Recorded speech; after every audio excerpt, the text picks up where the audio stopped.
We're in Acts chapter 19, and last week we got down to verse 24. You'll recall that in chapter 19, there's a man that we're introduced to named Demetrius. He is a silversmith, and he made shrines. And remember, that word shrines is not talking about a statue. It is actually talking about an image of Diana's temple that it was talking about. So Diana brought these craftsmen, so to speak, a lot of money, making these items and selling them to tourists. And remember that in Ephesus, that temple was one of the seven wonders of the ancient world. It was a beautiful, magnificent, huge thing. And people came from all over Asia and from beyond to worship at Ephesus at the Temple of Diana. It kind of reminds me of what some people do to go to Jerusalem. They think that's such a great thing to be able to go there and have the people tell you that, oh man, that stone you just picked, it came right out of the same area that David got his stone. But they don't tell you they bring a dump truck in there all the time and dump new loads so people can pick them up. Or Mecca, for instance. And that's what people did with this particular shrine to Diana. Now, beginning in verse 25, this Demetrius called together the workmen of like occupation and said, "Sirs, ye know that by this craft we have our wealth. And moreover, ye see and hear that not only alone at Ephesus, but almost throughout all Asia, this Paul hath persuaded and turned away much people, saying that they be no gods which are made with hands." So the first thing that we see in this text is that he called for a meeting with his fellow silversmiths. We got a problem. And he reminded them that this is how we make our living. We make good money at this. We have, in essence, they've become rich compared to a lot of the population.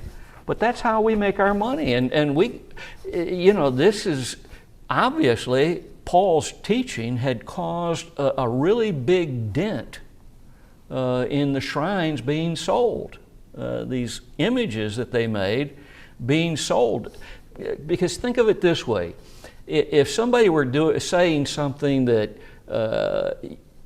did not impact your business, why would you object to it?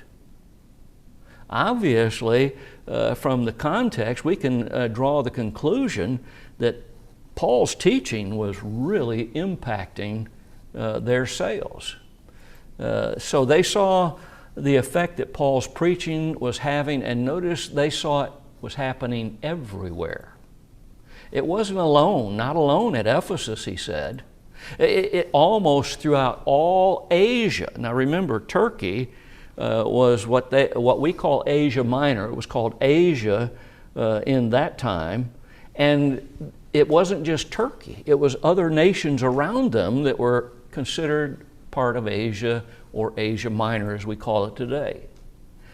So what was Paul doing to get them so upset? Demetrius said, he hath persuaded, he has turned away much people. Turned away from what?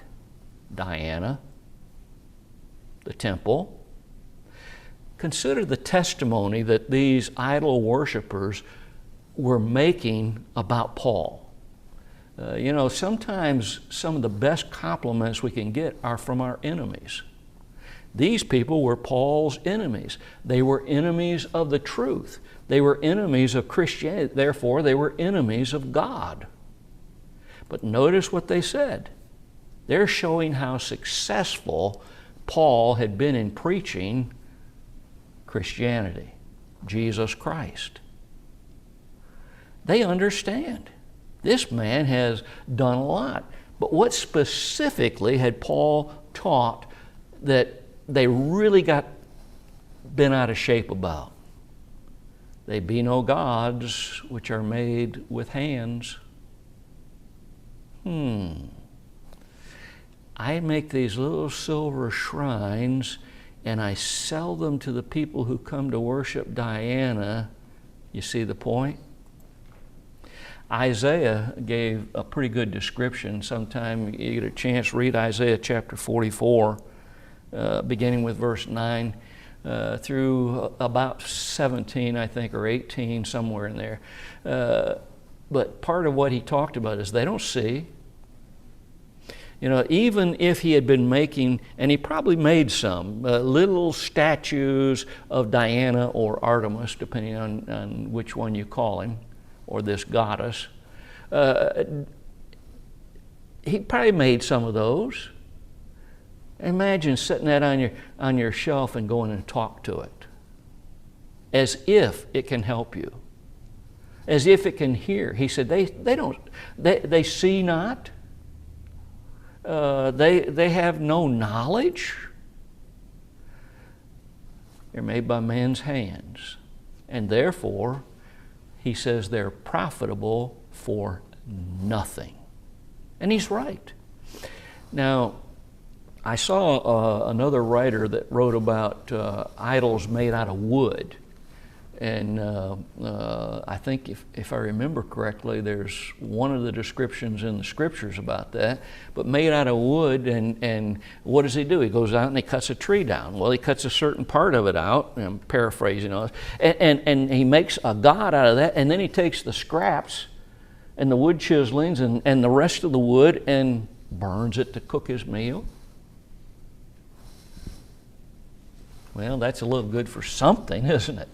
But not what they wanted it to be.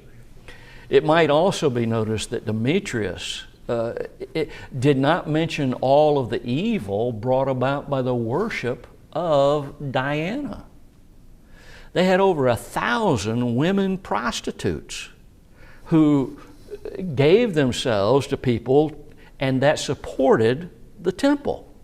Not only that, but they had male prostitutes as well. Not as many, but they still had a lot of these people. And they had to be fed. They had to maintain the temple through the gifts that were given to them, etc.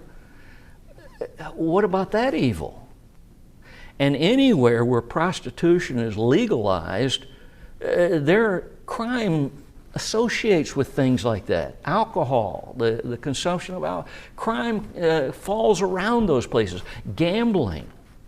Down in Tunica, Mississippi, I was reading an article a year or so ago in a publication that talked about how the crime rate had just skyrocketed because there's a lot of alcohol, there's gambling going on, and there's also a good bit of prostitution going on because those things tend to draw each other to themselves. But notice something implied by Demetrius' speech. He is saying we've got to stop this Paul's influence somehow. We've got to silence him. That was part of the main message he was trying to get. This is attacking our living, our money.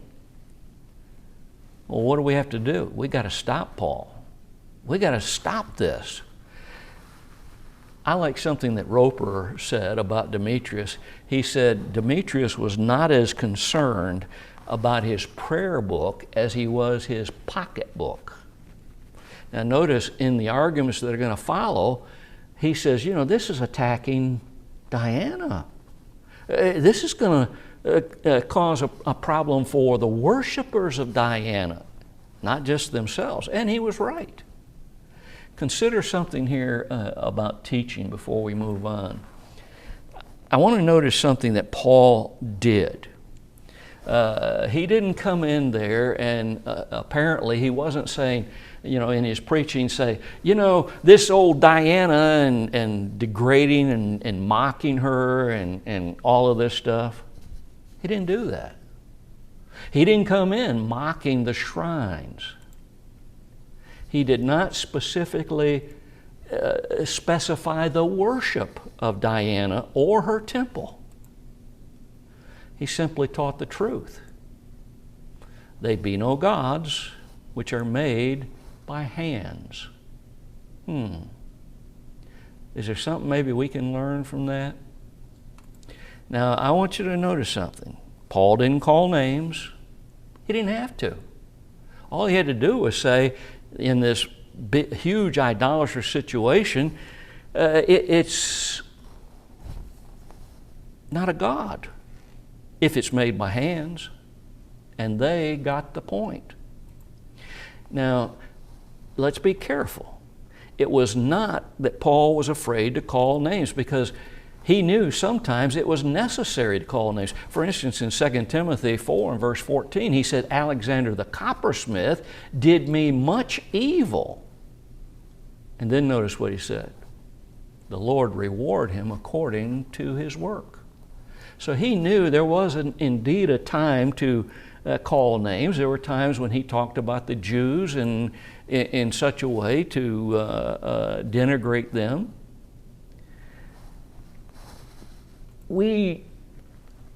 His simple statement of truth,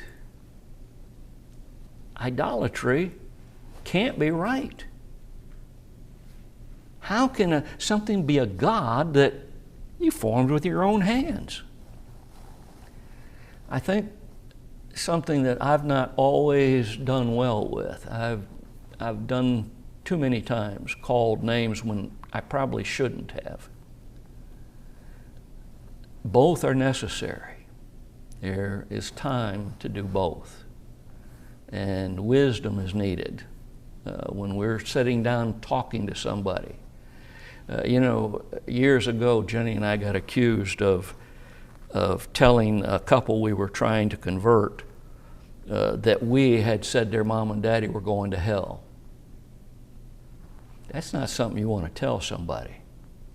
We didn't do it, but we showed them how baptism is necessary in order to have your sins forgiven. And they put it together. Mom and daddy weren't baptized, so they didn't have any religion at all, so they can't be saved. They put it together. We didn't have to say that, and we shouldn't, and we didn't. Our job is to teach what is right and what is wrong, and it will still offend those who have dishonest hearts. And what I've just been talking about, you see point blank. Paul didn't say Diana's name, Artemis's name, or specify the temple. But they got the point, didn't they? And they got upset about it. Look at verse 27 and 28. So that not only this, our craft is in danger to be set at naught, but also that the temple of the great goddess Diana should be despised, and her magnificence should be destroyed, whom all Asia and the world worshipeth. And when they heard these things, they were full of wrath, and cried out, saying, Great is Diana of the Ephesians. Demetrius now talks not just about their craft and their profession being in danger, but he talks about the temple. See, he links the two together, and you can understand why it linked. Well, if people didn't come to the temple to worship Diana, to worship the temple itself, then why would they buy these silver shrines? They wouldn't. Their business was, and not only that, but consider something else. If a major industry in one of our cities, I don't know which one it'd be here in Atlanta, but there's some really big industries here in this city, or in the city of Atlanta. If that company just lock, stock, and barrel moved out, took their headquarters somewhere else, or their big business somewhere else, think about the devastating effect it has on the community's income. Demetrius says the temple of Diana, it's in danger. He implied that the temple and their craft actually walked hand in hand, and they did. If the temple wasn't there, their craft would shrink away to nothing, or very small. And if their craft wasn't there to draw tourists who wanted to have something that they could take home and bow before or worship or try to gain favor in some way, why, you can see how it all works hand in hand. DeWalt put Demetrius' argument into logical format, and I like what he did. Proposition 1, we are losing money. That's it, right? Proposition 2, Paul's preaching is the cause of our losing money. Conclusion, therefore, Paul's preaching has to be stopped. Very logical, the arguments that he made. Consider then two things that Artemus said about the temple here. He said it's the temple of the great goddess Diana should be despised. If we don't stop Paul's preaching, it's going to cause this great temple, remember, one of the 7 wonders of the ancient world, it's going to cause it to become despised by people. Well, why would they think that? Because obviously Paul was converting a lot of people. Obviously those whom Paul taught were converting a lot of people throughout all of Asia. To despise Diana's temple was also to despise Diana. Tens of thousands were coming. Some estimates are hundreds of thousands came each year to worship at the temple of Diana. A lot like the Jews, would go to Jerusalem to worship God. Was part of Demetrius' argument then, how can so many be wrong? Think about it. All of these people are coming here, and it will cause, this teaching of Paul is going to cause them to despise. Well, why would they despise by listening to Paul and doing what Paul said they needed to do? Why, they'd turn away. They'd quit worshiping Diana. And if they quit worshiping Diana, the gifts that they would give to the temple, the prostitutes, etc., they would all disappear. And the temple would then go into disrepair. Now remember, last week we talked about that temple, and we gave a number of facts about it and how it was ornately designed. It would have cost a huge amount of money to keep this temple in operation. And notice he said it's the great Diana. The original tenses of this word indicate that this was a chant, and we're going to see that in passages to come. It was a chant that was repeated over and over and over. The great Diana, the great Diana, the great Diana. Over and over and over. Those chants like that are often used and are going to be used in our context to drown out any possible opposition to their position. Now think about what I've just said. A man is going to be put forth to try and defend someone, and they're going to start yelling, "Great is Diana, great is Diana, great is Diana," over and over and over, just shouting and making a noise that not even the mayor, as we would call him, can speak. He's got to wait till they stop. Isn't that seen today by many organized protests over one thing or another, whatever it may be? Oh, we don't want to hear the opposite view, so what do? They shout them down. We're seeing it on our college campuses today. Not that the colleges are worth that much anymore, or most of them. being shouted out, and won't let a speaker speak because they hold an opposite view. Or on the streets. Look what's happening here. Same thing. Roper made a comment here that, again, something I like the way he said it. He said, rebel rousers have always found slogans to be convenient substitutes for reason. He's absolutely right. They didn't want anybody to give a defense. They didn't want anybody to use reasoning like Paul had done. There'd be no gods made by hands. Something you could think about and say, you know, he's right. How can that be a god?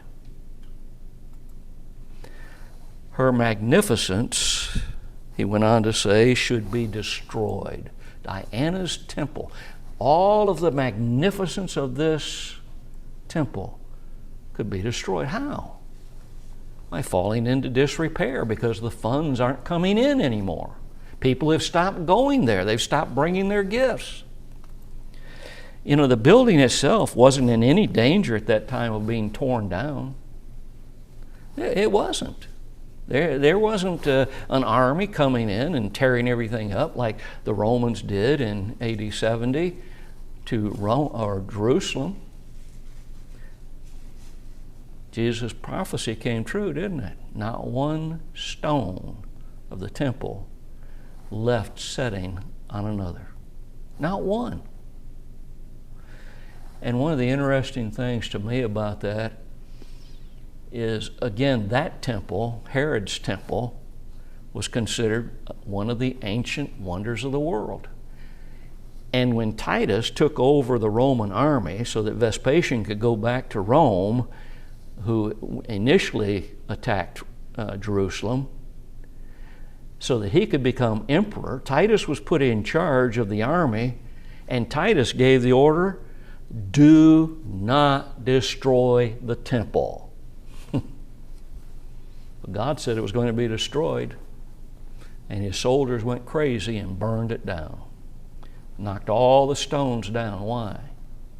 Because the insides of the temple were covered with gold. And when the fire started, it melted that gold. It ran down into the cracks of the rocks, and they tore the temple apart to get to the gold. Booty. War booty.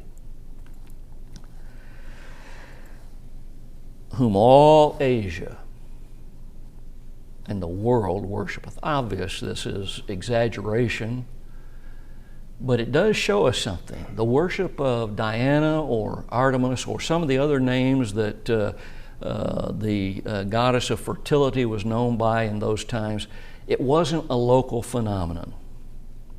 It wasn't. Consider also that this text shows that it only takes one agitator to create a mob. Only takes one. Remember how this started? Demetrius saw his wallets being affected. Demetrius claimed to care about the goddess Diana, so he went to the silversmiths. Now he's got a little bigger group, and the next thing you know, as he's talking about Diana, you got a mob started. And the people of the city are joining in. This is true in religion too. That's why we have to be so careful about people that we go into fellowship with. It only takes one person. I saw this as a boy. A man came into the congregation, fooled everybody. But he believed he could do miracles. He believed he could heal people, just like the apostles of old. Just like those the apostles laid their hands on, some of them. Next thing you know, he split a congregation of 250 people almost right down the middle. Got to be careful. Look at Acts chapter 19 and verse 29 now. And the whole city, watch that, the whole city was filled with confusion. And having caught Gaius and Aristarchus, men of Macedonia, Paul's companions in travel, they rushed with one accord into the theater. Notice the whole city was filled with confusion. Again, obviously, this is exaggeration, but look at the word confusion. Synkosis. And synkosis means a commixture, that is, a riotous disturbance. The Thayer tells us that it's a confusion, a disturbance, a riotous behavior. It caused a riot in the city of Ephesus because of one man deciding he's got to do something about Paul's teaching. And after getting the riot started, what did Demetrius and the mob do? Think about it. They looked for something or someone to pour their wrath out on, didn't they? That's what mobs do. They got to find somebody to, some reason, as they think of it, or some cause, or some person. Oh, they're the enemy. We've got to do something about this. Burn their house down, burn their business down, loot and rob them. Very common in our time. So they look for something or someone to pour their wrath out on. Well, who did they choose for this purpose? Obviously, they'd like to have had Paul, but apparently they couldn't find Paul. So what did they do? Oh, well, here's two of Paul's companions. Here are two of his fellow laborers. These are men from Macedonia, Gaius and Aristarchus. And so they take them. They're Paul's companions. They're his travel companions. It implies that they were companions in the gospel, fellow laborers with the Apostle Paul. Now, we don't know if this is the same Aristarchus that is found in the book of Philemon. We don't know if he's the same one or not. It's possible, but we don't know for sure. But notice what they then did. They got Gaius and they got Aristarchus, and so what do? They take them to the theater. Now, these theaters were usually built on the sides of a hill, and they were usually made in a little more than a semicircle around a platform, and they would be backed up the hill. It's fascinating how sound will carry upwards. When I was in the military, one of the things that really interested me is you could hear a sergeant down on the ground yelling when you're way up there in that parachute coming down. It was amazing. I couldn't believe it. Where if you'd have been a quarter of a mile away from him on the ground, you would never have heard him. Absolutely amazing. Well, these theaters were built that way because the sound would carry better to the audience than, say, an auditorium like this, unless, of course, we have that. Isn't that right?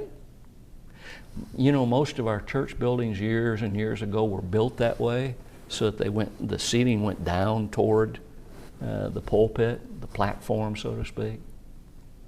There was a reason for it. We didn't have all the modern technology that we have today. Needed the sound to carry of the preacher's voice. They rushed them into the theater. Robertson stated that at this time, the theater in Ephesus was enormous. It seated over 56,000 people. Now think about that today. Most NBA sports arenas don't have that many. Other writers estimated that the theater at Ephesus held anywhere between 24,000 and 56,000. So, there was a little bit of play there. But lest we think that these were small places, On Wikipedia, I asked it this afternoon, I said, how big was the Roman amphitheater in Rome during the Roman Empire? And it told me that it said imperial amphitheaters comfortably, watch this, comfortably accommodated 40 to 60,000 spectators, or up to 100,000 in the larger venues, and were only outdone by the hippodromes. Today in college football, there are some stadiums that seat over 100,000 spectators. They were doing this way back in the first century. Imagine that. Earlier, the text said the whole city was filled with confusion. Something that is common in riots is that a lot of people get involved and they don't even really know what they're rioting about. They don't have any facts. They don't have any idea what's really behind what they've gotten involved in. And that's sad. They get involved in riots for a lot of different reasons, or mobs, as we're dealing with here, for a lot of different reasons. Some just get caught up in the excitement. They see all the people starting to run toward this or that and yelling and screaming and all this excitement, and they just join in. Something to do. Some use it as an excuse to express anger over some issue that either has been made up or it could be a real issue. And some act as if it's a party of some kind. And some just use it as an excuse to loot and cause damage. So there are a lot of reasons why mobs do what they do. And this word confusion simply refers to ignorance. Why did they do it? Why did they get involved? You can almost always trace it back. As in this case, a few knew what this was really all about, the pocketbook. Others thought it was involved because of Diana, the goddess that they worshiped. And then there were going to be those who had no idea, totally ignorant of what's really going on. Look at verse 30 and 31 with me. And when Paul would have entered in unto the people, the disciples suffered him not. And certain of the chief of Asia, which were his friends, sent unto him, desiring him that he would not adventure himself into the theater. So when Paul when he found out about what was going on, obviously that's part of this, he tried to go into the theater. Well, why would he do that? Two of Paul's companions had been taken to the theater. Paul was the one they wanted to persecute or beat or kill or have thrown in prison or whatever it is they wanted done to him to try and stop him from teaching these things. But they hadn't got a hold of Paul. They got Gaius. Paul was willing to go in and take their place or to be with them. He knew what this was all about. He knew it was really him. And selflessly, he's willing to put himself in danger to be on their side, to stand for the truth. Bowles said that Paul was no coward. He was ready to die for his Lord. He was loyal to his brethren. and wanted to help them. And you know, you see that matter of loyalty. And we have to ask ourselves, are we loyal to our Lord? Are we loyal to our brethren? If our brethren are in trouble, and we have the ability or the possibility of helping them, do we? And most of us would answer, yes, we do. And we do. But Paul was no coward. He's willing to place himself in danger. He's willing to place himself alongside his brethren. And if it so be that he dies because he teaches the truth of God's word to people, so be it. The disciples suffered him not. They wouldn't let him go in. Means to let be, to permit. The text shows they wouldn't let him let be. They wouldn't allow him to do what he wanted to do. They wouldn't leave him alone and allow him to go in. They wouldn't permit him to do this. Suffered him not. These disciples, they know how important Paul was. They knew how much they were learning from him. They knew how much headway had been made for the Lord in this area because of Paul. And they knew what the mob might do to him if they got their hands on him. But notice something else. And certain of the chief of Asia, which were his friends, they pleaded with him too. Don't go in. Don't go into that theater. Don't go in the midst of that mob. The word chief of Asia is one word in the original, as-er kas, say. I was interested in Thayer's definition of this, and I did some emphasis added. I want to read it to you. He said, an Asiarch, that's the way it's spelled in our English, president of Asia. This man was a president of Asia. Now, what did that mean? Each of the cities of proconsular Asia at the autumnal equinox assembled its most honorable and opulent citizens. Now notice, each city in this whole region or the province of the Roman province of Asia chose people who were rich, who were well thought of, who were considered leading citizens, in order to select one to preside over the games to be exhibited that year at his own expense in the honor of the gods and the Roman emperor. Now, obviously, we're talking about pagan ideas and thoughts, and they had been used to doing this and having these festivals. He then went on to say, thereupon, each city reported the name of the person selected to a general assembly held by some leading city in Asia, such as Ephesus or Smyrna or Sardis. And the general council of that city then selected 10 out of the number of all the candidates that had been chosen.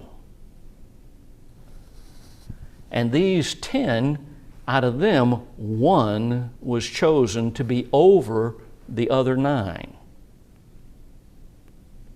We're talking about a very important position in their society.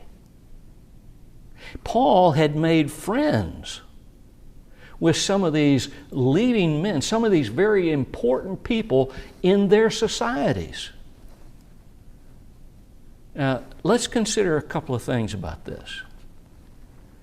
The word certain and the word friends. The word certain is tis. And whenever the New Testament uses the word certain to refer to people, It's actually talking about somebody who actually existed.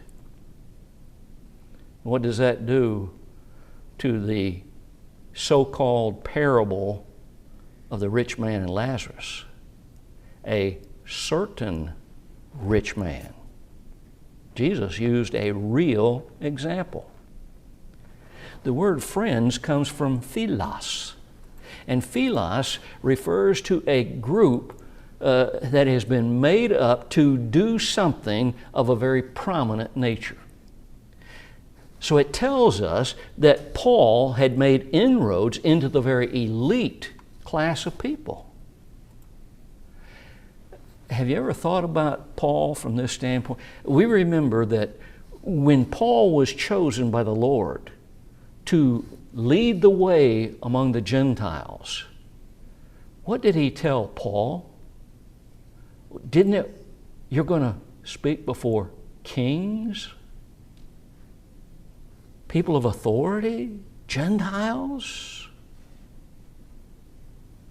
Consider some other high-ranking people that Paul made inroads or impressed that were high in rank. Sergius Paulus, when he was taken on the trip to Rome, in his first imprisonment in Rome. Gallio, Felix, Festus, the centurion on the voyage to Rome, and apparently even Nero in his first imprisonment, because Nero set him free. He didn't do anything wrong. Second imprisonment's going to be different. What did these high-ranking friends do? They sent a message to Paul. Why? They didn't want him to go in. He didn't want him to go into this place and put himself in danger. They desired of him. The word desire here comes from paraeo, and that word means to call to one's side. They were summoning him. Come to us. Don't go in that theater. They were begging him. They were entreating him. They were beseeching him. They were encouraging him. Those are all words there used to describe this Greek word. Now consider the possible consequences if Paul had gone into the theater. If he'd gone in there, do you think maybe the emotions of the people got even greater than they already were? Maybe harm would have come to himself, but not death. Because remember, God has a plan for him. It's going to be revealed. Paul, don't worry. You're going to Rome. He's going to be told that. Harm to Gaius and Aristarchus. Paul may have been writing about this incident in 2 Corinthians chapter 1. Listen to verse 8 through 10 with me. For we would not, brethren, have you ignorant of our trouble which came to us in, where?